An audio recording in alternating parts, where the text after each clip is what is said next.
नमस्कार दोस्तों, उषा की आवाज चैनल में आप सभी का स्वागत है।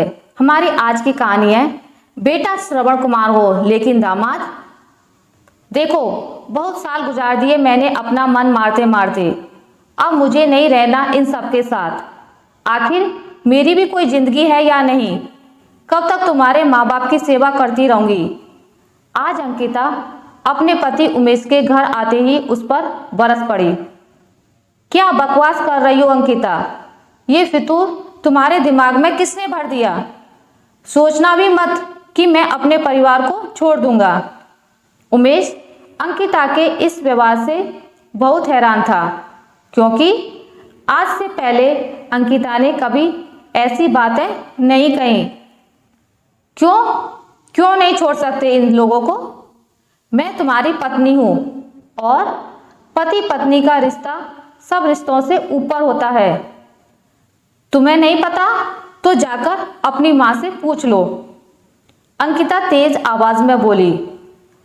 बहू बेटे के झगड़े की तेज आवाज सुनकर कमला जी भी उनके कमरे तक आ गईं।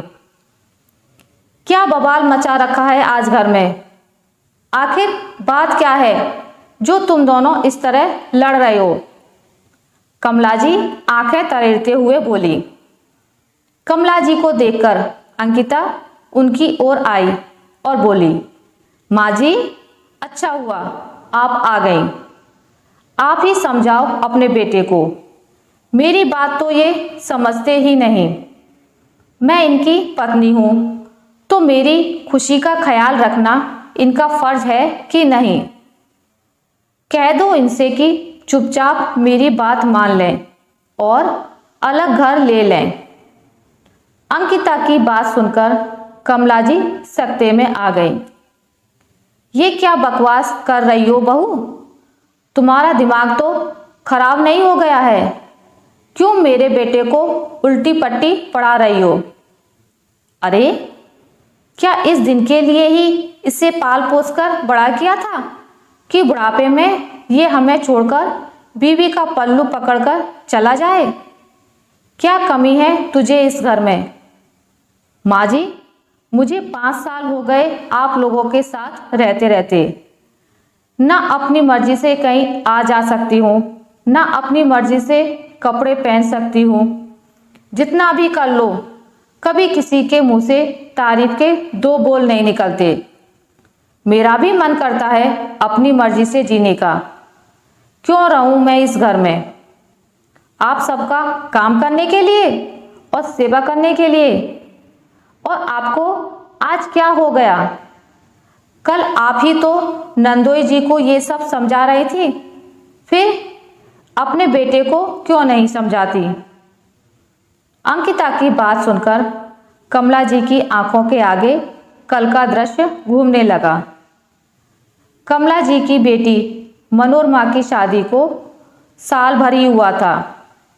आए दिन वो ससुराल में झगड़ा करके अपने मायके आकर बैठ जाती थी। इस बार कमला जी ने अपने दामाद को घर बुलाकर अच्छी झाड़ लगाई। देखिए दामाद बाबू, मेरी बेटी को मैंने बहुत लाड़ से पाला है। इसके बोलने के साथ ही इसकी सारी फरमाइश पूरी की गई है। इसे हमने ऊंची शिक्षा इसलिए नहीं दिलाई कि ससुराल में जाकर ये झाड़ू बर्तन करे या आपके माँ बाप के नखरे उठाए। अरे, हमने आपके साथ इसकी शादी की है तो इसे खुश रखना आपकी जिम्मेदारी है। मेरी बेटी अब तभी आपके साथ जाएगी जब आप अलग घर लेकर रहेंगे, ताकि मेरी बेटी चैन से जी पाए। याद रखिए, सारे रिश्ते पीछे छूट जाते हैं, लेकिन पति पत्नी का रिश्ता ही उम्र भर साथ रहता है। आपको अपनी बीवी, बच्चों और भविष्य के बारे में सोचना चाहिए, ना कि दुनियादारी के बारे में।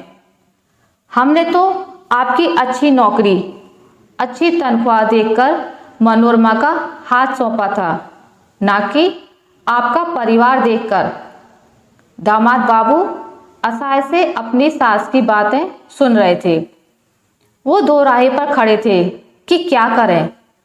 यदि अपनी सास की बात माने तो अपने परिवार का साथ छोड़ना पड़ेगा और ना माने तो अपनी शादीशुदा जिंदगी दांव पर लगा देंगे। दुविधा में थे कि कैसे अपने माँ बाप को इस उम्र में अकेला छोड़ दें। कमला जी कल की बातें याद ही कर रही थी कि अंकिता फिर जोर से बोली, माँ जी क्या हुआ? आप कुछ बोलती क्यों नहीं? जो बात नंदोई जी को समझा रही थी अपने बेटे को क्यों नहीं समझाती? अब उमेश को अंकिता के अचानक से बदले हुए व्यवहार का कुछ अंदाजा हो रहा था। इतने में अंकिता ने अपनी सास से नजरें चुराकर उमेश की तरफ आंख मारी। अब तो उमेश को अंकिता के सारे नाटक की वजह समझ में आ गई कि वो आज ऐसा अलग व्यवहार क्यों कर रही है।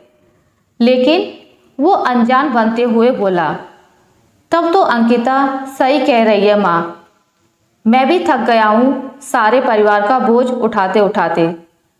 तनख्वाह कब आती है और कब खर्च हो जाती है पता ही नहीं चलता।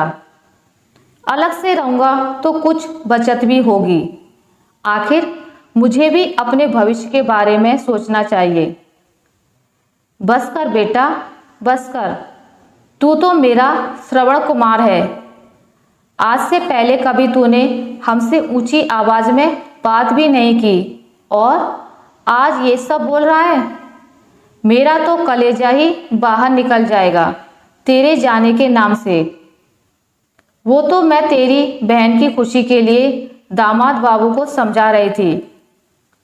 कमला जी अधीर होते हुए बोली, माँ अब तो आप बेटा और बेटी में भेदभाव कर रही हैं। माँ के लिए तो उसके सभी बच्चे बराबर होने चाहिए ना।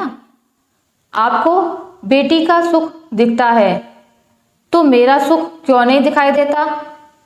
जब जीजाजी के माँ बाप अकेले रह सकते हैं तो आप लोग क्यों नहीं रह सकते? मुझे भी तो अपने बारे में कुछ सोचना चाहिए।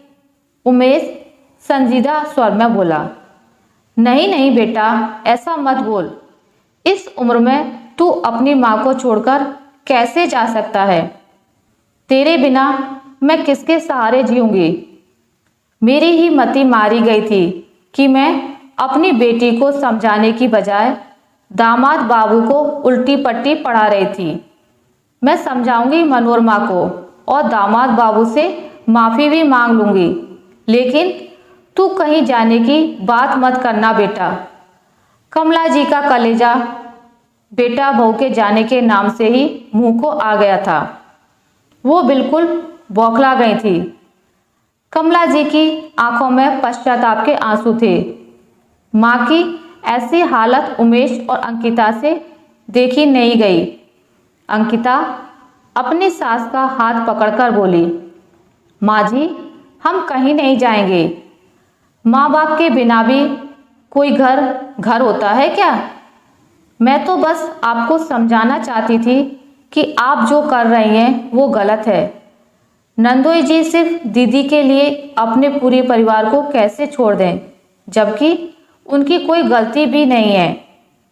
ऐसा तो नहीं है कि दीदी की ससुराल वाले उन पर कोई अत्याचार करते हैं। अपनी चंद आज़ादी के लिए परिवार की जिम्मेदारियों से आज़ाद होना तो कोई हल नहीं है ना। जिस तरह आपको अपना बेटा प्यारा है, नंदोई जी भी तो किसी के बेटे हैं। आखिर उनके माता पिता किसके सहारे अपनी जिंदगी काटेंगे? परिवार से ही तो घर बनता है ना माँ।